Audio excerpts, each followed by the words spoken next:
Jacob then called all his sons together and said, "Gather around me, and I will tell you what is going to happen in the days to come. Come and listen, O sons of Jacob. Listen to Israel your father. Reuben, you are my oldest son, the child of my vigorous youth. You are first on the list in rank and honor, but you are as unruly as the sea, and you will be my first no longer, for you slept with one of my wives, who dishonored me in my own bed. Simeon and Levi are two of a kind, men of violence. O my soul, stay away from them. May I never be a party to their wicked plans, for in their anger they murdered men and crippled oxen just for sport. Cursed be their anger, for it is fierce. Cursed be their wrath, for it is cruel. Therefore I will scatter their descendants throughout the nation of Israel. Judah, your brothers will praise you. You will defeat your enemies. All your relatives will bow before you. Judah is a young lion that has finished eating its prey.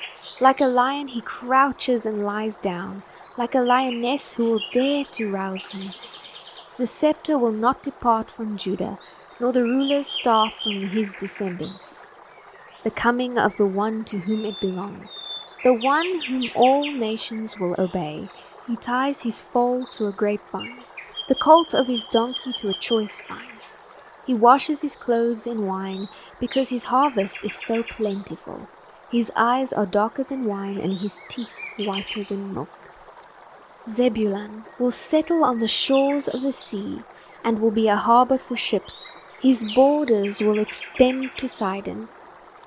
Issachar is a strong beast of burden, resting among the sheepfolds. When he sees how good the countryside is, how pleasant the land, he will bend his shoulder to the task and submit to forced labor. Dan will govern his people like any other tribe in Israel. He will be a snake beside the road, a poisonous viper along the path, that bites the horse's heels so the rider is thrown off. I trust in you for salvation, O Lord. Gad will be plundered by marauding bands, but will turn and plunder them. Asher will produce rich foods that are fit for kings. Naphtali is a deer let loose, producing magnificent fawns. Joseph is a fruitful tree beside a fountain. His branches reach over the wall. He has been attacked by archers who shot at him and harassed him, but his bow remained strong, and his arms were strengthened by the mighty one of Jacob, the shepherd, the rock of Israel. May the God of your ancestors help you. May the Almighty bless you with the blessings of the heavens above, blessings of the earth beneath, and blessings of the breasts and womb. May the blessings of your ancestors be greater than the blessings of eternal mountains, reaching to the utmost bounds of the everlasting hills. These blessings will fall on the head of Joseph, who is a prince among his brothers. Benjamin is a wolf that prowls.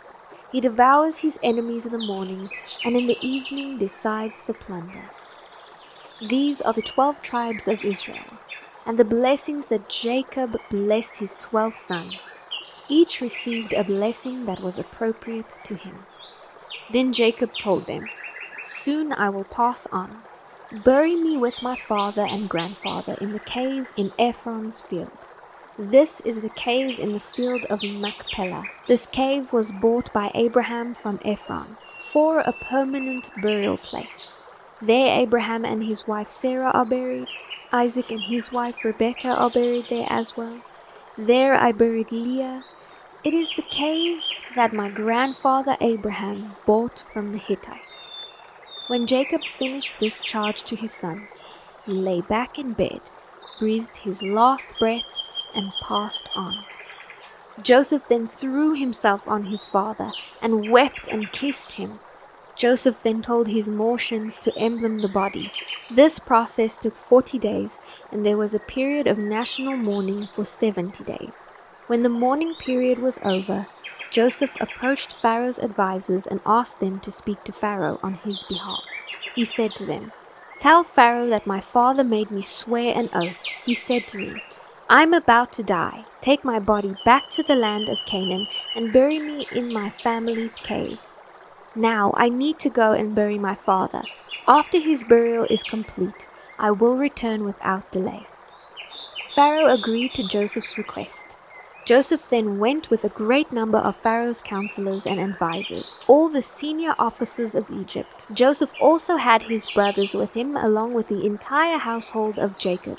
They left their little children along with their flocks and herds back in Goshen. A great number of chariots, cavalry, and people accompanied Joseph. When they arrived at the threshing floor of Atad, near the Jordan River, they held a very great and solemn funeral, with a 7-day period of mourning. The local residents, which were the Canaanites, renamed the place Abel Mizraim, for they said, "This is a place of very deep mourning for these Egyptians." Jacob's sons did as he commanded them. They carried his body to Canaan and buried it in the cave of Machpelah. Joseph then returned to Egypt with his brothers, and everyone that came with him to his father's funeral. Now because their father was dead, Joseph's brothers became afraid. "Now Joseph will pay us back for all the evil we have done," they said. So they sent Joseph a message.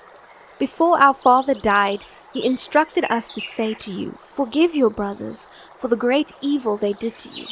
So we, the servants of the God of your father, beg you to forgive us." When Joseph received the message, he broke down and wept. His brothers then came and bowed low before him. "We are your slaves," they said. Joseph then replied, "Don't be afraid of me. Am I God, to judge and punish you?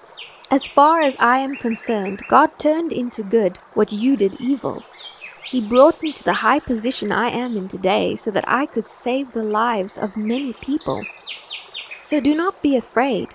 I myself will take care of you and your families." He spoke with love and kindness to reassure them. And so they continued back to Egypt. Joseph was 110 years old when he died. He lived to see 3 generations of Ephraim's descendants and the children of Manasseh's son Machir, whom he treated as his own. Joseph then said to his brothers, "Soon I will die, but God will surely come for you to lead you out of Egypt. He will bring you back to the land he vowed to give you and your descendants." Joseph then made the sons of Israel swear an oath, and he said, "When God comes to lead us back to Canaan, you must take my body back with you." Joseph then passed on, and they embalmed him, and his body was placed in a coffin in Egypt. Well done, you have finished the whole book of Genesis. Did you see how God loved and cared for his people? He will surely do the same for you. God bless.